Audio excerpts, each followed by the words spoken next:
Hi friends, ചെമ്പനീർ പൂവിൻ്റെ പുതിയൊരു upcoming episode റിവ്യൂയിലേക്ക് എല്ലാവർക്കും സ്വാഗതം. അപ്പോൾ നിങ്ങൾ ആദ്യമായിട്ടാണ് ഈ ചാനൽ കാണുന്നതെങ്കിൽ ഒന്ന് ലൈക്ക് ചെയ്തും സബ്സ്ക്രൈബ് ചെയ്തും സപ്പോർട്ട് ചെയ്തേക്കണേ.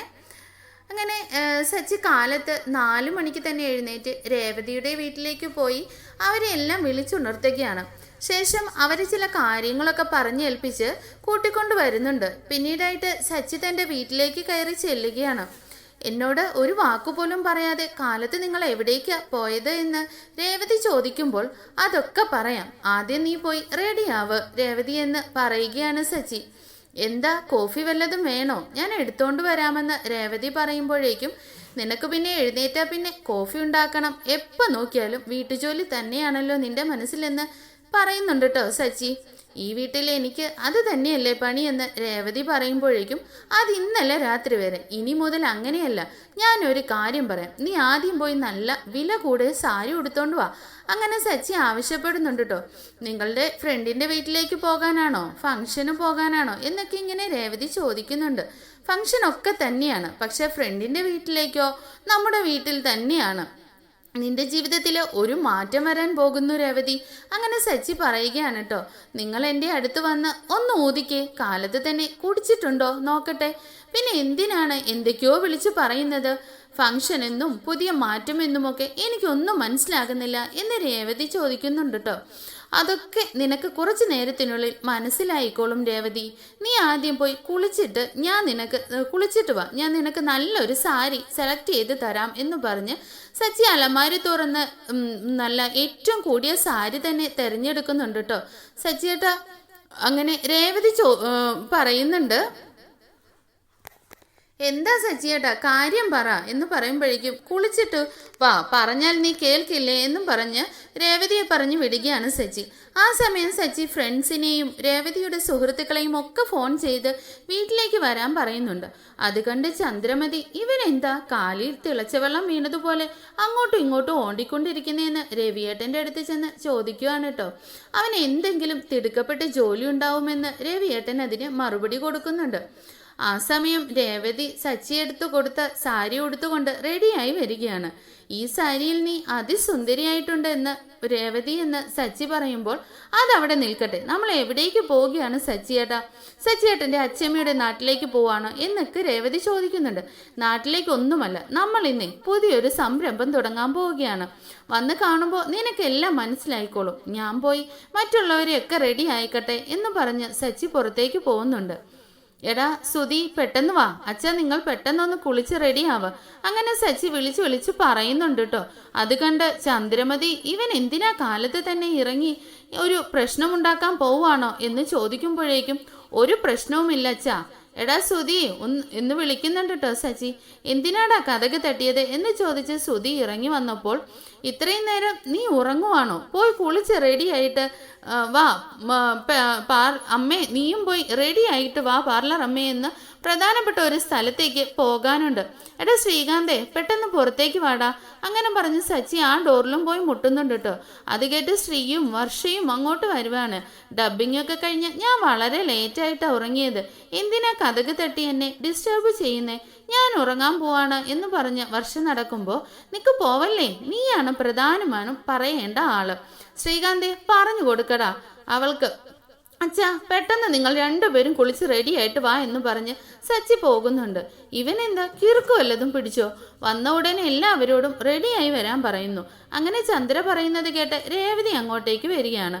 നീ എന്താടി ഏതോ കല്യാണത്തിന് പോകുന്നത് പോലെ റെഡിയായി വന്നിരിക്കുന്നേ? അങ്ങനെ ചന്ദ്ര ചോദിക്കുമ്പോൾ അറിയില്ലമ്മേ, ഇദ്ദേഹമാണ് എവിടെയോ പുറത്തു പോകാനുണ്ടെന്നൊക്കെ പറഞ്ഞ് റെഡിയാവാൻ പറഞ്ഞത് എന്ന് പറഞ്ഞു കൊടുക്കുന്നുണ്ട് രേവതി.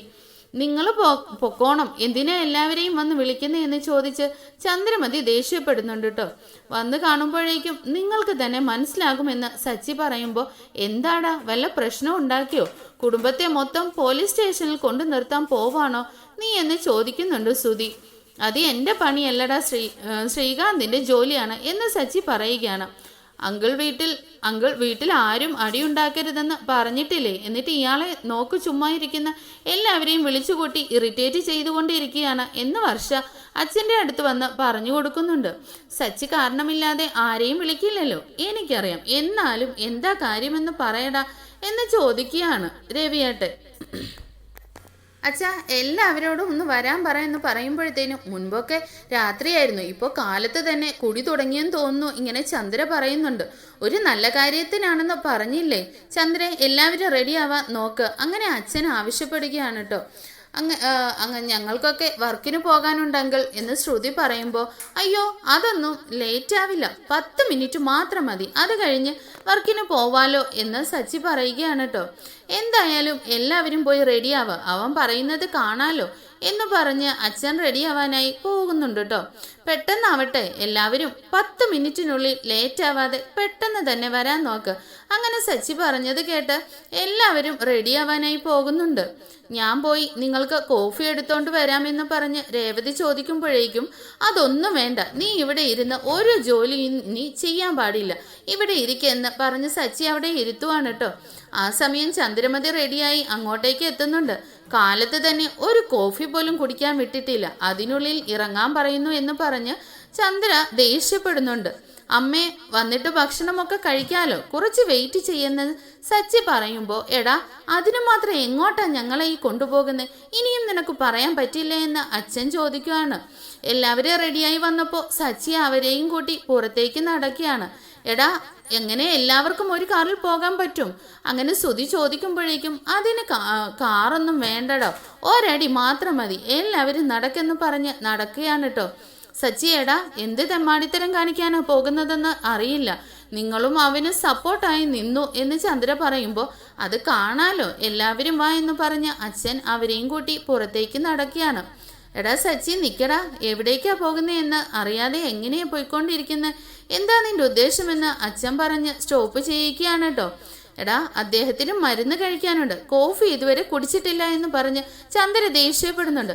മരുന്നൊക്കെ കഴിക്കാം അമ്മേ, ആരും ടെൻഷൻ ആവേണ്ട കാര്യമൊന്നുമില്ല, എല്ലാവരും വാ എന്ന് പറഞ്ഞ് സച്ചി ഗേറ്റ് തുറക്കുകയാണ്.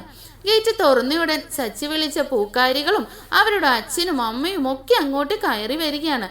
രേവതി മോളെ, ഇവരൊക്കെ നിന്റെ കൂടെ കേട്ട് നിന്നവരല്ലേ എന്ന് അച്ഛൻ ചോദിക്കുമ്പോൾ, അതേ അച്ഛാ, എന്നാൽ ഇവരൊക്കെ എന്തിനാ വന്നിരിക്കുന്നതെന്ന് എനിക്കറിയില്ല. ചേച്ചി നിങ്ങളൊക്കെ എപ്പോഴാ വന്നത്, എന്താ പെട്ടെന്ന്, എന്താ കാര്യമെന്നൊക്കെ രേവതി ചോദിക്കുന്നുണ്ട്. ആ സമയം രേവതിയുടെ അമ്മയും സഹോദരങ്ങളും മുന്നോട്ട് വരികയാണ്. സച്ചിമോൻ രാവിലെ തന്നെ കൂട്ടിക്കൊണ്ടുവന്നതാ, എന്തോ കാര്യമുണ്ടെന്ന് പറഞ്ഞു.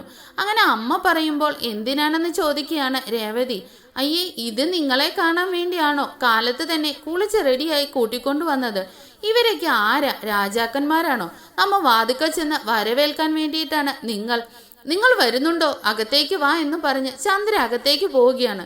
ദേഷ്യത്തിൽ തന്നെ അപ്പോൾ ചന്ദ്രയെ വിളിക്കുകയാണ് അച്ഛൻ. ചന്ദ്രേ നീ ഇങ്ങോട്ട് വരുന്നുണ്ടോ, എൻ്റെ പിറകെ വാ, സച്ചിമോൻ ഗേറ്റ് തുറക്കുന്നത് കണ്ടില്ലേ എന്ന് പറഞ്ഞ് മുന്നോട്ട് നടക്കുകയാണ്. രവിയേട്ട നിങ്ങളൊക്കെ വരുന്നുണ്ടെന്ന് സച്ചി പറഞ്ഞതേ ഇല്ലല്ലോ, എല്ലാവരും അകത്തേക്ക് കയറുക എന്ന് അച്ഛൻ പറയുമ്പോൾ, അച്ഛാ നിക്ക്, നിങ്ങളാണ് പുറത്തേക്ക് വരേണ്ടതെന്ന് സച്ചി പറഞ്ഞു കൊടുക്കുന്നുണ്ട്. എടാ എന്താണെന്ന് വെച്ചാൽ പറഞ്ഞു തുലയ്ക്കടാ എന്ന് അച്ഛൻ പറയുമ്പോൾ, അങ്കിൾ പുറത്തേക്ക് വന്ന് നോക്കിയാൽ നിങ്ങൾക്ക് തന്നെ കാര്യം മനസ്സിലാകും.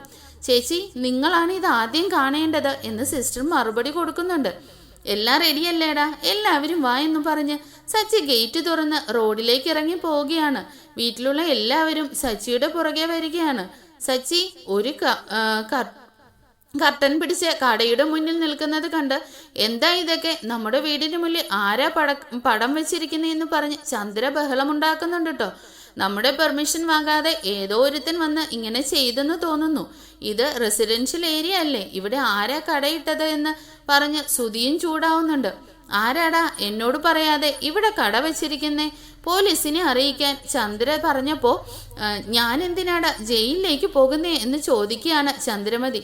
കടയുടെ പേര് കണ്ടില്ലേ അമ്മയെന്നും പറഞ്ഞ് സച്ച് കർട്ടൻ ഉയർത്തുകയാണ്. ചന്ദ്രമതിയുടെ പൂക്കട എന്ന് പേര് കണ്ടത് രേവതിക്ക് ഒരുപാട് സന്തോഷമാകുന്നുണ്ട്. ചന്ദ്രേ എന്നോട് പോലും പറയാതെ നീ എപ്പോഴാ പൂക്കട തുടങ്ങിയത് എന്ന് രവിയേട്ടൻ ചോദിക്കുമ്പോൾ, ഇതിൽ എൻ്റെ പേര് എഴുതി വെച്ചത് ആരാണെന്ന് ചോദിച്ച് ഞെട്ടി നിൽക്കുകയാണ് ചന്ദ്രമതി.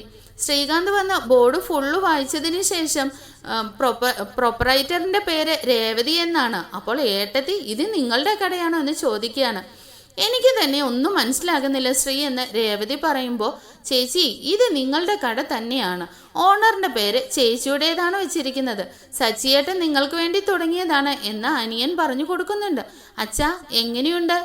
ഓണറിന്റെ പേര് കണ്ടില്ലേ? അങ്ങനെ സച്ചി പറയുമ്പോൾ എടാ, ആണുങ്ങൾ ഓണർ ആയിരുന്നാലാണ് പ്രൊപ്പറൈറ്റർ, പെണ്ണായാൽ പ്രോപ്പറൈറ്റീസ് എന്ന് എഴുതേണ്ടത് എന്നൊക്കെ ശ്രുതി പറയുന്നുണ്ട്. എനിക്ക് ക്ലാസ് എടുക്കാനല്ല നിന്നെ ഞാൻ ഇങ്ങോട്ട് കൊണ്ടുവന്നത്, എല്ലാം ഒന്ന് തന്നെയാടാ. അച്ഛാ, കട നന്നായിട്ടില്ലേ എന്ന് സച്ചി ചോദിക്കുകയാണ്. നന്നായിട്ടുണ്ട് മോനെ, നല്ല ഭംഗിയുണ്ട്. അപ്പോൾ രേവതിക്ക് സ്വന്തമായി ഒരു തൊഴിൽ ചെയ്യാൻ പോവുകയാണ്. അങ്ങനെ അച്ഛൻ സന്തോഷത്തോടു കൂടി പറയുന്നുണ്ട്. കറക്റ്റാണ് അച്ഛാ, രേവതി നീ പറഞ്ഞില്ലേ എനിക്കൊന്നും ഇവിടെ ഒരു വിലയില്ല, വേലക്കാരിയുടെ സ്ഥാനമാണെന്നൊക്കെ. ഇനി നിനക്ക് നിന്റെ കഴിവിനനുസരിച്ച് ഒരു ബിസിനസ്സൊക്കെ ഇറങ്ങിത്തിരിക്കാൻ പോവുകയാണ്. ഈ കേരളത്തിൽ നിന്നേക്കാൾ ഫാസ്റ്റായിട്ട് ആർക്കും പൂ കെട്ടാൻ അറിയില്ല. ഇനി മുതൽ നീ ഒരു പൂക്കടയുടെ ഓണറാണ്. നിന്നെ ഞാൻ ഓണറാക്കാനാണ് കൊണ്ടുവന്നിരിക്കുന്നത്. അങ്ങനെ സച്ചി പറഞ്ഞത് കേട്ട് രേവതിക്ക് വളരെയധികം സന്തോഷമാകുന്നുണ്ട്. അതേ മോളെ, മോൻ കാലത്ത് 4 മണിക്ക് വന്ന് ഞങ്ങളെ വിളിച്ചുണർത്തി മാർക്കറ്റിൽ പോയി പൂ വാങ്ങിച്ചു കൊണ്ടുവരാൻ പറഞ്ഞു എന്ന് അമ്മ പറയുമ്പോൾ, അതേ ചേച്ചി, ഈ ബോർഡ് അടിക്കാനും പറഞ്ഞു എന്ന് അനിയനും പറഞ്ഞു കൊടുക്കുകയാണ്. രേവതി, എങ്ങനെയുണ്ട്, ഇഷ്ടമായോ എന്ന് സച്ചി ചോദിക്കുമ്പോൾ ഇഷ്ടമായി എന്ന് പറഞ്ഞ് രേവതി കടയൊക്കെ ചുറ്റി കാണുകയാണ്. ശ്രുതി, ഇത് സാധാരണ പൂക്കടയല്ല, എന്നാൽ നീ പാർലറിന്റെ ഓണറല്ലേ എന്ന് ശ്രുതിയുടെ ചെവിയിൽ പറഞ്ഞു കൊടുക്കുന്നുണ്ട് കേട്ടോ. ചെറിയ കടയായാലും രേവതി ഇതിന്റെ ഓണറാണ്, എന്നാൽ ഞാനോ വെറും സാലറിക്ക് വേണ്ടി ജോലി ചെയ്യുന്നവൾ. ആ സത്യം ഇവരൊക്കെ അറിഞ്ഞ എൻ്റെ ജീവിതം എന്തായി തീരുമോ എന്നറിയില്ല. അങ്ങനെ മനസ്സിൽ പറയുകയാണ് ശ്രുതി. ഇവൻ എന്തിനാ എന്നോട് ചോദിക്കാതെ എൻ്റെ പേര് കടയ്ക്ക് വെച്ചത് എന്ന് ചന്ദ്രമതി പറയുമ്പോൾ, അതിനെന്താ, ഇപ്പൊ നല്ല കാര്യം തന്നെയല്ലേ? രേവതി കഴിവുള്ള പെണ്ണാണ്, അപ്പൊ ഇഷ്ടമുള്ള തൊഴിൽ ചെയ്യാം. അതുമല്ല, നിന്റെ പേരിലല്ലല്ലോ കട തുടങ്ങിയിരിക്കുന്നതെന്ന് രവിയേട്ടൻ മറുപടി കൊടുക്കുകയാണ്. അതിനെന്താ, എൻ്റെ പേരിൽ കട, ഇത് എന്നോട് ചോദിച്ചിട്ടല്ലല്ലോ എന്ന് ചന്ദ്ര ദേഷ്യപ്പെടുകയാണ് കേട്ടോ. ശ്രുതി, നിന്റെ പേരിലല്ലേ പാർലർ വെച്ചത്, അതുപോലെ നിന്റെ പേരിൽ ഈ കടയും വെച്ച്, അത് നിനക്ക് അഭിമാനമല്ലേ ചന്ദ്ര എന്ന് അച്ഛൻ പറയുകയാണ്. എന്നെ കൊണ്ട് രേവതിയെ പഠിപ്പിക്കാൻ ആയിട്ടില്ല, പഠിച്ചിരുന്നെങ്കിൽ അവളിപ്പോൾ വലിയ ഉദ്യോഗസ്ഥായിനെ എന്ന് രേവതിയുടെ അമ്മ പറയുമ്പോൾ, ഇതിനെന്താ അമ്മ, ഇപ്പോൾ കടയിലെ വലിയ മുതലാളിയായില്ലേ അവള്, വലിയ കാര്യവും ചെയ്തിരിക്കുന്നേ എന്ന് പറയുകയാണ് രവിയേട്ടൻ. ഇങ്ങനെ ഒരു കട, അതും രേവതി ഇടയ്ക്കിടയ്ക്ക് പറയുമായിരുന്നു. രേവതിയുടെ ആഗ്രഹമാണ് മോൻ നിറവേറ്റി കൊടുത്തതെന്ന് അമ്മ പറയുമ്പോൾ സച്ചി ഒരുപാട് ഹാപ്പി ആവുന്നുണ്ട്. രേവതി, നീ ഭാഗ്യം ചെയ്തവളാണ്. ഇതുപോലെ ഭാര്യയുടെ ഇഷ്ടം അറിഞ്ഞ് ചെയ്യുന്ന ഭർത്താവിനെ ആർക്ക് കിട്ടുമെന്നൊക്കെ പൂക്കാരികൾ അഭിപ്രായം പറയുന്നുണ്ട്. പക്ഷേ കണ്ടില്ലേ, സച്ചിയേട്ടൻ ഏട്ടത്തിക്ക് ഒരു ഷോപ്പ് വെച്ച് കൊടുത്തിരിക്കുന്നത്. ഇപ്പോൾ മനസ്സിലായോ ഏട്ടനെ ഏട്ടത്തിയോട് എത്ര സ്നേഹമുണ്ടെന്ന്? അങ്ങനെ ഒരു സ്ത്രീ പറയുമ്പോൾ ഇത് സ്നേഹമൊന്നുമല്ല, ഇതിൽ വേറെ റീസൺ ഉണ്ട് എന്ന് പറയുകയാണ് വർഷ. നല്ല നേരം കഴിയുന്നതിന് മുമ്പ് കട തുറക്കാൻ നോക്ക് സച്ചി എന്നൊരു സ്ത്രീ പറയുമ്പോൾ അച്ഛനോടും അമ്മയോടും മുന്നോട്ട് വന്ന് നിൽക്കാൻ സച്ചി ആവശ്യപ്പെടുന്നുണ്ട്. ചന്ദ്രേ, മുന്നോട്ട് വായെന്ന് അച്ഛൻ വിളിക്കുമ്പോൾ ഞാൻ എന്തിനാ വരുന്നതെന്ന് ദേഷ്യത്തിൽ ചോദിക്കുകയാണ് ചന്ദ്രമതി. അവൻ വിളിക്കുന്നത് നീ കേട്ടില്ലേ, വാ എന്ന് പറഞ്ഞ് രവിയേട്ടൻ ചന്ദ്രയും കൂട്ടിക്കൊണ്ടുവരികയാണ്. എടാ ശ്രീകാന്തേ, നീ നിന്റെ ഭാര്യയെ വിളിച്ച് മുന്നോട്ട് വാ. ഈ കട ആരാ ഓപ്പൺ ചെയ്യാൻ പോകുന്നതെന്ന് കറക്റ്റായിട്ട് ആർക്ക് പറയാൻ സാധിക്കുമെന്ന് അവരോട് ചോദിക്കുകയാണ്. അച്ഛനല്ലേ എന്ന് ശ്രീ പറയുമ്പോൾ ചിലപ്പോൾ അമ്മയായിരിക്കുമെന്ന് ശ്രുതിയും പറയുന്നുണ്ട്. ഇവരാരുമല്ല, വേറെ ഒരാളായിരിക്കും. ദേ അങ്ങോട്ട് നോക്ക്, ശ്രീകാന്തിന്റെ ഭാര്യയാണ് ഉദ്ഘാടനം ചെയ്യാൻ പോകുന്നതെന്ന് സച്ചി പറയുന്നുണ്ട്. ഞാനോ എന്ന് വർഷ ചോദിച്ച് ആകെ ഷോക്കായി നിൽക്കുകയാണ് രേവതി. അച്ഛൻ്റെ അമ്മയുടെ മുന്നിൽ വെച്ച് നമ്മുടെ വീട്ടിലെ ഇളയ മരുമകൾ വർഷയാണ് ഈ കട തുറന്നു കൊടുക്കാൻ പോകുന്നത് എന്ന് വിളിച്ചു പറയുകയാണ് സച്ചി. അച്ഛൻ നിൽക്കുമ്പോൾ വർഷ എന്തിനാണ് കട തുറക്കുന്നതെന്ന് ശ്രീകാന്ത് ചോദിക്കുമ്പോൾ, എടാ, ഈ കട തുറക്കാൻ കാരണം ഈ പെണ്ണ് തന്നെയാണ്. ഇവളല്ലേ ഇന്നലെ ഒരു ജോലിയും ആർക്കും വെറുതെ ചെയ്തു കൊടുക്കരുതെന്നും കാശിനെ ചെയ്തു കൊടുത്താലേ അതിന് വിലയുണ്ടാകൂ എന്നൊക്കെ രേവതിയോട് പറഞ്ഞത്. അവൾ പറഞ്ഞത് കറക്റ്റാണ്. രേവതിക്ക് പൂവിനെ പറ്റി A to Z കാര്യങ്ങൾ അറിയാം. അവൾ കിച്ചണിൽ ഇരുന്ന് ജീവിതം തുലയ്ക്കേണ്ടവളല്ല. അവളുടെ അഭിമാനത്തിന് ഉതകുന്ന ജോലിയാണ് അവൾ ചെയ്യേണ്ടത്. കറക്റ്റ് അല്ലേ എന്ന് സച്ചി ചോദിക്കുന്നുണ്ട്. ശ്രീയങ്കിൾ, ആൻറ്റി ഇവിടെ നിൽക്കുമല്ലേ, അവർ ഓപ്പൺ ചെയ്യട്ടെ എന്ന് വർഷ പറയുമ്പോൾ, അത് തുണിക്കടയോ സ്വർണ്ണക്കടയോ ഒക്കെ ഓപ്പൺ ചെയ്യാൻ സിനിമാ നടിമാർ വരാറില്ലേ? നിന്റെ ഭാര്യയും സിനിമയിൽ ഡബ്ബിംഗ് അല്ലേ ചെയ്യുന്നേ? അപ്പോൾ ഇവൾ ഒരു റിബൺ കട്ട് ചെയ്താൽ എൻ്റെ കടയ്ക്ക് അഭിമാനമല്ലേടാ? എന്താ ചെയ്യാൻ പറ്റില്ലേ? അങ്ങനെ സച്ചി ആവശ്യപ്പെടുകയാണ്. വർഷ, ഏട്ടൻ പറഞ്ഞത് കേട്ടില്ലേ, റിബൺ ഒന്ന് കട്ട് ചെയ്ത് കൊടുക്കുക. അങ്ങനെ ശ്രീകാന്ത് ആവശ്യപ്പെടുന്നുണ്ട്. നിന്റെ ഭർത്താവ് തന്നെ പറഞ്ഞത് കേട്ടില്ലേ, മുന്നോട്ട് വരാൻ. മുന്നോട്ട് വരാൻ നോക്ക് ശ്രീകാന്തെ, രണ്ടുപേരും ഫോണിൽ ഫോട്ടോസും വീഡിയോസും ഒക്കെ എടുക്കടാ. അങ്ങനെ സച്ചി പറഞ്ഞത് കേട്ട അച്ഛനും വർഷയും നിർബന്ധിക്കുന്നുണ്ട്. വർഷേ, നീ എനിക്ക് കട്ട് ചെയ്ത് തന്നാൽ അതെനിക്ക് വളരെ സന്തോഷം തന്നെയാണ്. വന്ന റിബൺ കട്ട് ചെയ്യുക. അങ്ങനെ രേവതിയും റിക്വസ്റ്റ് ചെയ്യുന്നുണ്ട്. വർഷേ, നീ റിബൺ കട്ട് ചെയ്യുമോളെ. അങ്ങനെ ചന്ദ്രമതിയും കൂടി പറഞ്ഞപ്പോൾ വർഷ വന്ന് സച്ചിയുടെ കയ്യിൽ നിന്ന് കത്രിക വാങ്ങിക്കുന്നുണ്ട്. ശേഷം അത് വെച്ച് റിബൺ കട്ട് ചെയ്ത് പൂക്കട ഉദ്ഘാടനം നടത്തുകയാണ്. ശ്രീകാന്ത് അത് മൊബൈൽ ഷൂട്ട് ചെയ്യുന്നുണ്ട് കേട്ടോ. രേവതി, നീ ഇപ്പോൾ ഒരു ഓണറാണ്. വന്ന് ഓണറിന്റെ ചെയറിലിരിക്കെ എന്ന് സച്ചി പറയുന്നുണ്ട്. അവളുടെ കയ്യിൽ പിടിച്ച് ഒരു മിനിറ്റ് നിൽക്ക് സച്ചിയേട്ടാ. അച്ഛാ, അമ്മേ, ഇങ്ങനെ ഒരു കടയിൽ ഓണറാകുമെന്ന് ഞാൻ ആലോചിച്ചിട്ട് പോലുമില്ല. ജീവിതത്തിൽ ഞാനും സ്വന്തമായി ഒരു ബിസിനസ് ചെയ്യാൻ പോവുകയാണ്. എനിക്ക് ഇങ്ങനെ ഒരു കടയിട്ട് തന്നത് നിങ്ങളുടെ മകനാണ്. നല്ല രീതിയിൽ ഇത് മുന്നോട്ട് കൊണ്ടുപോകണം. അച്ഛനും അമ്മയും എന്നെ ആശീർവദിക്കണമെന്ന് പറഞ്ഞ് രേവതി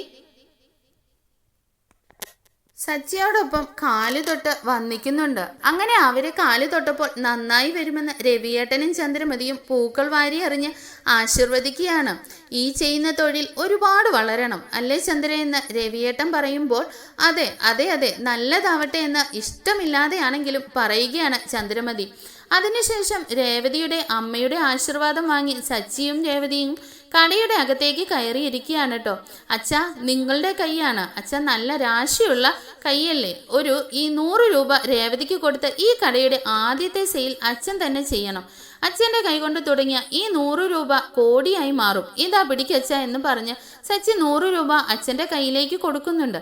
അങ്ങനെ രവിയേട്ടൻ ആ 100 രൂപ കൊടുത്ത് രേവതിയുടെ കയ്യിൽ നിന്ന് പൂക്കൾ വാങ്ങിച്ചു കൊണ്ട് പോവുകയാണ്. അച്ഛ, ഈ പൂ അമ്മയുടെ കയ്യിലേക്ക് കൊടുത്തേക്ക് എന്ന് സച്ചി പറഞ്ഞപ്പോൾ അച്ഛൻ അത് കൊടുക്കുകയാണ് കേട്ടോ. ഈ പൂക്കളൊക്കെ നിന്റെ മരുമകളുടെ കയ്യിൽ നിന്ന് വാങ്ങിയതാ. ഇത് പിടിക്ക് ചന്ദ്ര എന്ന് പറഞ്ഞ് അച്ഛൻ കൊടുത്തപ്പോൾ ചന്ദ്ര അത് വാങ്ങി ശ്രുതിയുടെ തലയിൽ ചൂടാനായി കൊടുക്കുകയാണ്. ശേഷം രേവതിയെ ദേഷ്യത്തിൽ നോക്കി നിൽക്കുന്നുണ്ട് ശ്രുതിയും വർഷയും. രേവതിക്ക് കൈ കൊടുത്ത് ഓൾ ദി ബെസ്റ്റ് ഒക്കെ പറയുന്നുണ്ട് കേട്ടോ. എടാ സച്ചി, നിന്നെക്കുറിച്ച് ഓർക്കുമ്പോൾ എനിക്കിപ്പോൾ സന്തോഷം തോന്നുന്നുണ്ടടാ. കൂടാതെ അഭിമാനവും. വീട്ടുജോലി ചെയ്യാനുള്ള അവളാണ് ഭാര്യയെന്ന് കുറേ പേര് തെറ്റിദ്ധരിച്ചിരിക്കുകയാണ്.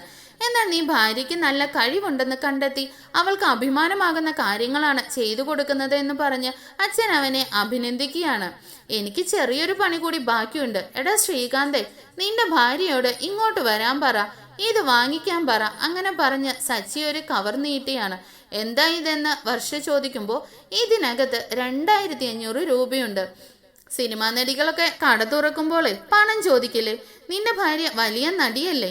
ഇത് കൊടുക്കാമെന്ന് വെച്ചു. രേവതി, നിന്റെ കൈകൊണ്ട് തന്നെ ഇത് കൊടുക്കണം, പിടിക്കെന്ന് പറഞ്ഞ് സച്ചി അത് രേവതിക്ക് കൊടുക്കുന്നുണ്ട്. അത് കണ്ട് സച്ചിയെ ദേഷ്യത്തോട് നോക്കുകയാണ് വർഷ. സച്ചിയേട്ടൻ പറഞ്ഞത് ശരിയല്ലേ വർഷേ, ഇത് വാങ്ങിച്ചേക്ക് എന്ന് പറഞ്ഞ് രേവതി ആ കാശ് കൊടുത്തപ്പോൾ ദേഷ്യത്തിൽ നിൽക്കുകയാണ് വർഷ. വാങ്ങിക്കോ മോളെ, അവൾ തരുന്നത് കണ്ടില്ലേ എന്ന് അച്ഛൻ പറയുമ്പോൾ ഇത് വാങ്ങിക്കാൻ ചന്ദ്രമതിയും ആക്ഷൻ കാണിക്കുന്നുണ്ട്. വർഷ വാങ്ങിക്കോ എന്ന് ശ്രീ കൂടി പറഞ്ഞപ്പോൾ വർഷ രേവതിയുടെ കയ്യിൽ നിന്ന് 2500 രൂപ വാങ്ങിക്കുന്നുണ്ട്.